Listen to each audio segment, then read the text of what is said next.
ചരിത്രരേഖകളിലൊന്നും ഇല്ലാത്തതും എന്നാൽ അതിപുരാതനവും. അതുകൂടാതെ കിഴക്കേക്കോട്ടയിലെ ശ്രീ അനന്തപത്മനാഭസ്വാമിയോടൊപ്പം ശംഖുമുഖം കടപ്പുറത്ത് ആറാടുന്ന ഒരേ ഒരു ദേവിയാണ് അരകത്ത് ദേവീ ക്ഷേത്രം. ആ ക്ഷേത്രത്തിലേക്കാണ് ഇന്നത്തെ നമ്മുടെ ദേവീ ദർശനം. ഇത് വിശ്വപ്രസിദ്ധമായ ഒരു ദേവീക്ഷേത്രം തന്നെയാണ്. എന്തെന്നാൽ ഈ ദേവി ആനപ്പുറത്ത് എഴുന്നള്ളി അനന്തപത്മനാഭസ്വാമിയുടെ ആറാട്ട് ദിവസം ഇവിടെ നിന്ന് അനന്തപത്മനാഭസ്വാമി ക്ഷേത്രത്തിൽ ചേർന്ന് അതുവഴി ശംഖുമുഖം കടപ്പുറത്ത് പോയി ആറാടുന്ന ഒരു ചടങ്ങുണ്ട്. അത് ആരംഭിക്കുന്നത് ഈ ക്ഷേത്രത്തിൽ നിന്നാണ്. ഈ ദേവിയും അതിനായിട്ട് പോകുന്നു. അതുകൊണ്ടാണ് ഈ ക്ഷേത്രം ഇത്രയും വിശ്വപ്രസിദ്ധമായത്. വളരെ വിശാലമായ ഒരു ക്ഷേത്രവും അതിനനുസരിച്ചുള്ള ഒരു വലിയ ഒരു ധ്വജപ്രതിഷ്ഠയും ഈ ക്ഷേത്രത്തിനുണ്ട്. Thiruvananthapuram central bus railway station എന്നിവിടങ്ങളിൽ നിന്നും കേവലം 6.5 കിലോമീറ്റർ മാറി ഇടഗ്രാമം എന്ന സ്ഥലത്താണ് ഈ അരകത്ത് ദേവീ ക്ഷേത്രം സ്ഥിതി ചെയ്യുന്നത്. ക്ഷേത്രത്തിന് പുറത്തായിട്ട് ഒരു വലിയ അരയാൽ മരവും പിറകിൽ അന്നദാന മണ്ഡപത്തിൻ്റെ പണികൾ നടന്നു വരുന്നത് നമുക്ക് കാണുവാൻ സാധിക്കും. ഈ ക്ഷേത്രത്തിന് പ്രത്യേകമായ ചരിത്രരേഖകളോ പുരാതന രേഖകളോ ഒന്നും തന്നെയില്ല. ഐതിഹ്യങ്ങളിൽ അധിഷ്ഠിതമായ അറിവ് മാത്രമേ ഉള്ളൂ. കൊല്ലവർഷം 914 തിരുവിതാംകൂറിനെ മുഴുവൻ പ്രകൃതിക്ഷോഭത്തിനിരയാക്കിയ കൊടും പേമാരി ഉണ്ടായെന്ന് ചരിത്രരേഖയാണ്. അന്നത്തെ പ്രകൃതിക്ഷോഭം മൂലം ഗതിമാറി ഒഴുകിയതാണ് ഇന്നത്തെ കരമനയാറ്.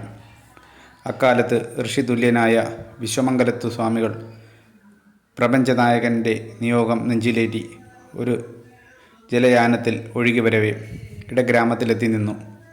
നിശ്ചലം യാനം ധ്യാനനിമഗ്നമായ സ്വാമികൾ ഞെട്ടിയുണർന്നു. കണ്ടത് കരയിൽ കണ്ണഞ്ചിപ്പിക്കുന്ന ഒരു അഭൗമ തേജസ്. ഹർഷപുളകിതയായ സ്വാമികൾ ദീപ്തവികാരത്തോടെ കരയിൽ കാൽകുത്തി. പുണ്യപൂർണമായ ഭൂമി ദിവ്യചൈതന്യം ത്രസിച്ചു നിൽക്കുന്ന പ്രഭാവലയം സ്വാമികളുടെ പ്രതിഭ ജ്വലിതമാക്കി. ഗ്രാമത്തിൻ്റെ പവിത്രതയും സുഭദ്രതയും ശ്രീ പത്മനാഭ സഹോദരി അന്നപൂർണേശ്വരിയുടെ സ്ഥിരപ്രതിഷ്ഠയ്ക്ക് ജഗദീശ്വരൻ കനിഞ്ഞു നൽകിയ വരദാനമെന്ന വിവേകം സ്വാമികളിൽ ഉറഞ്ഞുതുള്ളി. രത്നഗർഭയായ അക്ഷയഖനി ശാശ്വത സാക്ഷാത്കാരത്തിനു വേണ്ടി സന്നിഹിതമായ സ്വദേശവാസികളുടെ മനസാന്നിധ്യത്തിൽ ക്ഷേത്രം പണിയുകയും കൃഷ്ണശിലയിൽ അഴകൊത്ത ഒരു ദേവീ വിഗ്രഹം പണിയിച്ച് ദേവീ ചൈതന്യം ആവാഹിച്ച് പ്രാണപ്രതിഷ്ഠ നടത്തുകയും ചെയ്തു. ഇന്നും പ്രതിഷ്ഠാപകനായ ആ സ്വാമിയെ സങ്കല്പിച്ച് ഒരു പ്രത്യേക അറയിൽ നിത്യേന ദീപം തെളിയിക്കാറുണ്ട്. അതുകൂടാതെ തിരുവാറോട്ടുത്സവത്തിന് സ്വാമികളുടെ നാമത്തിൽ യോഗീശ്വര പൂജ നടത്തിയ ശേഷം മാത്രമേ ഇവിടെ കൊടിയേറ്റ് നടത്താറുള്ളൂ. ഇതെല്ലാമാണ് ഈ ക്ഷേത്രത്തിലെ പ്രധാന പ്രത്യേകതകൾ. ഇവിടുത്തെ പ്രധാന ഉത്സവം എന്ന് പറയുന്നത് ആറാട്ട് മഹോത്സവം തന്നെയാണ്. പത്മനാഭസ്വാമി ക്ഷേത്രത്തിലെ ഉത്സവം തുടങ്ങുന്ന അതേ സമയത്ത് തന്നെയാണ് ഇവിടെയും ഉത്സവം. ഒരാഴ്ചക്കാലം നീണ്ടു നിൽക്കുന്ന നവരാത്രി ഉത്സവം ഇവിടെയും കൊണ്ടാടുന്നു. വീരമാർത്താണ്ഡവർമ്മ മഹാരാജാവിൻ്റെ കാലത്ത് ശ്രീ പത്മനാഭസ്വാമി ക്ഷേത്രം പുനരുദ്ധരിക്കപ്പെട്ടപ്പോൾ അരകത്ത് ദേവീക്ഷേത്രത്തിൽ അതായത് ഇവിടെയും വിപുലമായ നവീകരണങ്ങൾ നടത്തുകയുണ്ടായി. അന്നു മുതലാണ് ഈ ഭഗവതിയുടെ തിരുവാറാട്ട് ശ്രീ പത്മനാഭസ്വാമിയോടൊപ്പം പശ്ചിമസാഗരത്തിൽ അതായത് ശംഖുമുഖത്ത് അത്യാഘോഷപൂർവ്വം കൊണ്ടാടപ്പെടുന്നു. കാലപ്പഴക്കം കൊണ്ട് ജീർണിച്ചിരുന്ന ഈ ക്ഷേത്രത്തിൻ്റെ നാലമ്പലം അതിൻ്റെ ശില്പചാരുത നിലനിർത്തിക്കൊണ്ട് തന്നെ 2008 പുതുക്കി പണിയുകയുണ്ടായി. ക്ഷേത്രത്തിന് പുറത്തായിട്ടൊരു നാഗർപ്രതിഷ്ഠയും ഇവിടെ ഉണ്ട്. ഇവിടെ തീർത്ഥവും ചന്ദനവുമെല്ലാം വെളിയിൽ ഭക്തർക്കായിട്ട് ഒരുക്കി വെച്ചിട്ടുണ്ട്. നമുക്ക് തന്നെ എടുത്ത് തൊടാവുന്നതാണ്. ഇന്ത്യയിലെ എന്നല്ല ലോകത്തിലെ ഒരു ക്ഷേത്രത്തിലെ ആചാരങ്ങൾക്കായിട്ടും എയർപോർട്ട് റൺവേ അടയ്ക്കാറില്ല.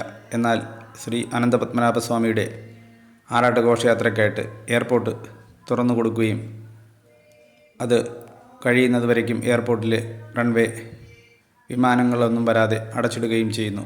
അരകത്ത് ദേവിയും ആറാട്ട് ദിവസം രാവിലെ തന്നെ ഇവിടെ നിന്ന് ആനപ്പുറത്ത് പുറപ്പെട്ട് 3 മണിയോടുകൂടി അനന്തപത്മനാഭസ്വാമി ക്ഷേത്രത്തിലെ പടിഞ്ഞാറേ നടയിലെത്തുകയും അവിടെ നിന്ന് മറ്റു പത്മനാഭസ്വാമിയോടൊപ്പം എല്ലാവരോടും കൂടി ആറാട്ടിനായിട്ട് ശംഖുമുഖം കടപ്പുറത്തേക്ക് എയർപോർട്ട് റൺവേ ക്രോസ് ചെയ്തു പോകുന്നു.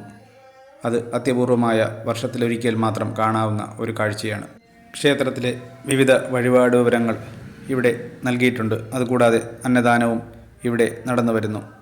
ഈ ക്ഷേത്രത്തിൽ നിർധനരായ രോഗികൾക്ക് പ്രതിമാസം 500 രൂപ വീതം പെൻഷനും നൽകി വരുന്നു. തുടങ്ങിയ സാമൂഹിക പ്രതിബദ്ധത കാര്യങ്ങളെല്ലാം ഈ ക്ഷേത്രം പൊതുജനങ്ങൾക്ക് വേണ്ടി നൽകി വരുന്നു.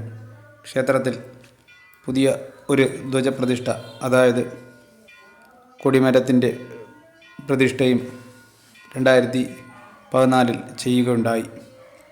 അഷ്ടമംഗല പ്രശ്നപ്രകാരം ദുർഗ, മഹാലക്ഷ്മി, സരസ്വതി എന്നീ 3 ദേവീ ചൈതന്യങ്ങളും അരകത്ത് ദേവിയിൽ കുടികൊള്ളുന്നു എന്നതാണ് ഇപ്പോൾ മനസ്സിലാക്കാൻ സാധിക്കുന്നത്. അതിനാൽ അത്രയും ശക്തമായ ഒരു ചൈതന്യമുള്ള ദേവിയാണ് അരകത്ത് ദേവി. എല്ലാവരും ഒരു പ്രാവശ്യമെങ്കിലും ഈ ക്ഷേത്രം സന്ദർശിക്കേണ്ടതാണ്. വീഡിയോ ലൈക്ക് ചെയ്യുക, ഷെയർ ചെയ്യുക. ദേവലോകം എന്ന ചാനൽ സബ്സ്ക്രൈബ് ചെയ്യുക.